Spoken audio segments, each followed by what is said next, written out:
Mas considerando que tudo que estamos falando aqui é do ponto de vista da leitura católica, não é? Eu queria tocar nesse assunto também. Eu já ouvi muitos irmãos protestantes dizendo, olha, não existe de modo algum uma leitura que comprove que quando Jesus, primeiro que Pedro seria o primeiro papa, que tem aquela questão, olha, Pedro, tu és pedra, sobre essa pedra edificarei a minha igreja. Então a pedra ali não seria Pedro, a pedra ali seria templo. Eu já ouvi muito sobre isso, né? E tem a questão também de dizer, olha, aquele evangelho ali, Jesus estava falando da igreja, ali não existe. Então eu quero trazer aqui, bíblico, Pedro, primeiro papa, igreja católica e tal, fundada por Jesus, deixou Pedro como o primeiro papa. Primeiro ponto. E também, do ponto de vista histórico, arqueológico, túmulo de Pedro, não sei o quê, que comprova que existe uma continuidade, uma ligação Pedro-Leão. Essa eu queria trazer isso daqui, tipo, Pedro, primeiro Papa, Leão, deve estar 267, não sei qual é o número que tá. Deve estar por aí. Chutei bem, não? Uhum. É isso mesmo, não? Olha, tô bem, então. Então, vamos lá, vamos começar aí. Vamos lá, vamos partir para o texto. Eu gosto muito dessa passagem, tá? Mateus, capítulo 16, no versículo 18.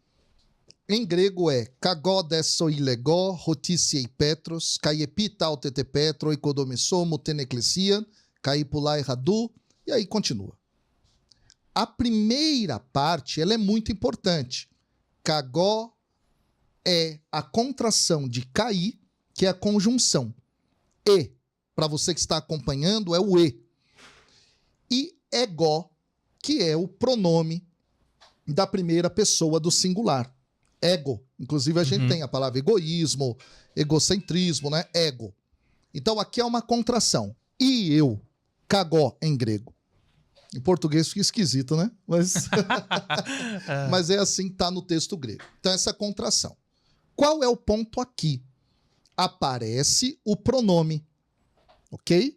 Guarde isso. Aparece o pronome aqui, eu.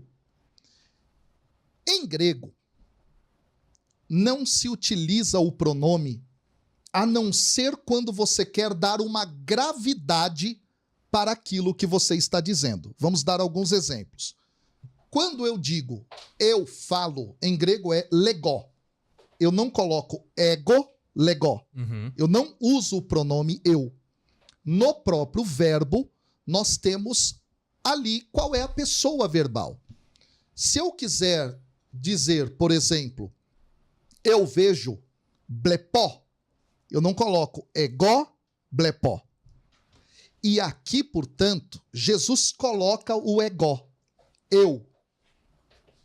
E ele coloca o verbo legó. Portanto, se nós fôssemos traduzir ao pé da letra, ficaria algo como e eu te digo. Percebe? E aqui vem o detalhe. Esta construção na língua grega é para ratificar que aquilo que ele está dizendo é algo que detém gravidade. Então ele aqui não está falando coisas triviais. Há peso nas suas palavras. Aí ele diz, Siei Petros, tu és Pedro. Cai epital tete petra. E sobre esta pedra, oikodomesso, né, edificarei ou construirei, muteneclesian. Aqui vem o detalhe. Pedra aqui se trata de Pedro e não de Cristo Jesus. Agora, ainda que fosse Cristo Jesus, isso não tira de Pedro a autoridade que lhe foi dada. Esse ponto é importante. Então, nós temos, inclusive, dentro do pensamento católico, biblistas que vão entender Petra como Pedro e Petra como Jesus. Mas uma coisa não anula a outra, que é a autoridade que Pedro detém. E aí vem o ponto importante. No versículo 19 é dito, não é? Eu te darei as chaves do reino dos céus. observe aqui o que é importante. Esta é uma expressão que está presente no Antigo Testamento em Isaías. Certo? É 22. Isaías 22. Quando ele assim recebe as chaves da cidade como um encarregado de abrir ou fechar a cidade em nome do rei. E aqui há algo importante. Neste sentido, Pedro é aquele que vai deter estas chaves do reino. Portanto, ele tem autoridade, neste sentido, muito importante. E diz o texto: tudo o que ligares na terra será ligado nos céus, e tudo o que desligares na terra será desligado no céu. Esta expressão, ela é uma expressão fundamental de autoridade. Você pode ligar e desligar. E isso é dito a Pedro especificamente, ok? E depois, no capítulo 18, quando de novo aparece o termo eclesia, na língua grega, no texto do Evangelho de Mateus, se referindo a toda a comunidade. Mas Pedro detém uma autoridade muito importante e específica aqui. Segundo ponto importante, o Ariel sabe disso muito bem também, em todas as listas dos 12 apóstolos, Pedro é posto em primeiro. Isso é fundamento. Mas para mim, o texto cabal, que inclusive é evocado no Concílio Vaticano I, é o texto de Lucas 22. Quando lá em Lucas, tá? Deixa eu pegar aqui, versículo 31, Jesus diz: Simão, Simão, eis que Satanás pediu insistentemente para vos peneirar como trigo. Versículo 32 de Lucas 22. Eu, porém, orei por ti, a fim de que a tua fé não desfaleça. Quando, porém, te converterdes, confirma teus irmãos. Essa missão de Pedro, além de receber as chaves em Mateus, aqui é de confirmar os irmãos na fé. Pedro, portanto, é posto dessa forma. Mais um outro texto. Evangelho de João, lá no final. Capítulo 21. Naquela conversa que Jesus tem com Pedro, confirma, apacenta o rebanho. Ora, a que outro apóstolo isso foi dito? É nenhum outro, não é? Esse é o ponto. E aí o Ariel pode ir embora aí. Não, os versículos já estão todos aí sobre a mesa, né? Mas eu acho legal a gente conectar esse assunto com o da interpretação das escrituras. Legal. Porque esses dias eu vi um judeu e um pastor protestante conversando sobre o significado de Isaías 6, sobre a virgem, né? Então, qual o significado? 7,14. 7,14, exatamente. Sobre uma virgem conceberá e dará à luz a um filho, que será chamado Emanuel, Deus conosco. Então, os judeus entendem que esse filho que vai nascer é o rei. Não lembro se era o rei... Ezequias, exatamente. Então, entendem que é o rei Ezequias, que seria um rei bom, que ia proteger o povo contra a invasão que vinha da Mesopotâmia. Enquanto que nós cristãos, né? Aí é que tá, bem, ou melhor, o pastor protestante dizia que não é esse rei, é Jesus Cristo. Só que não é assim que os apóstolos e Nosso Senhor interpretaram as Escrituras. Eles interpretam sempre com um sentido literal e um sentido espiritual. É assim que se faz teologia católica, é assim que Jesus interpretou as Escrituras, vamos mostrar aqui, e é assim que os apóstolos interpretaram as Escrituras. Porque para nós é o rei Ezequias e é Nosso Senhor Jesus Cristo. Porque a palavra de Deus é mais penetrante que uma espada de 2 gumes. Você não consegue... a gente não pode tratar a palavra de Deus como se fosse um escrito, mesmo que fosse de Machado de Assis, de Dostoiévski, não é um escrito assim, que está relatando um caso e acabou, e que eu posso fazer analogias com ele. É um texto que o Espírito Santo assistiu para ser escrito, que deu inspiração para ser escrito. Então, quando aquilo ali foi escrito, o agiógrafo, né, que é quem escreve ali, talvez ele estivesse falando sobre, ou o próprio profeta, talvez estivesse pensando no rei Ezequias que viria. Talvez. E quem escreveu aquilo ali, né, os judeus, também talvez estivessem pensando isso. Só que o Espírito Santo, quando escreveu essa passagem de Isaías 7, estava pensando também ao mesmo tempo em Nosso Senhor Jesus Cristo e em cada um de nós que estamos lendo hoje e cada uma das pessoas que vão existir. E ele é poderoso o suficiente para fazer com que um escrito literal tenha todo esse peso espiritual ao longo dos séculos. Então, quando a gente pega alguma passagem, é inútil ficar tentando brigar. Por exemplo, essa da pedra, né? Quem é a pedra? É Pedro? É Cristo? É a confissão que Pedro faz? Sim, é Cristo, porque já não é Pedro que vive, é Cristo que vive em Pedro, podemos dizer assim. É o próprio Cristo.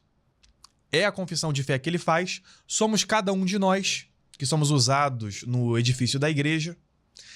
A escritura não pode ser tratada como um texto de jornal ou como um texto humano qualquer, mas é um texto que traz várias camadas de sentido cada vez mais profundas, conforme a gente medita essas coisas no nosso coração e vamos entendendo o seu significado. É muito mais, né, do que só o que está escrito, né? Acontece muito comigo quando citam Êxodo 20, eu falar de Êxodo 25. Que Êxodo 20 não pode fazer imagem. Fala, Êxodo 25, se fosse absoluta essa proibição, não aconteceria em Êxodo 25 dois querubins em cima da arca de onde Deus fala. Ou seja, eles se prostravam para aquilo ali. Claro que era para Deus, né? Mas as imagens estavam ali na frente.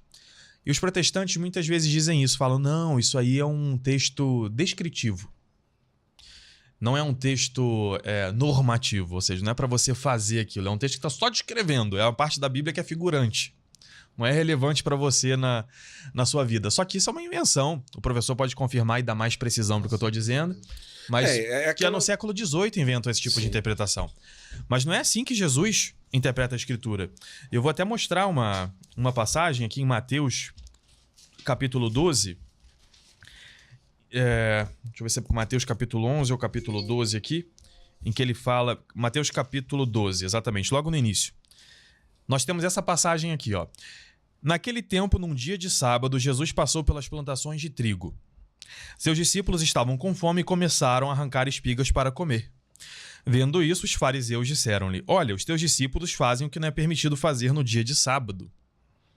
Ele respondeu, nunca lestes o que Davi fez quando teve fome, ele e seus companheiros?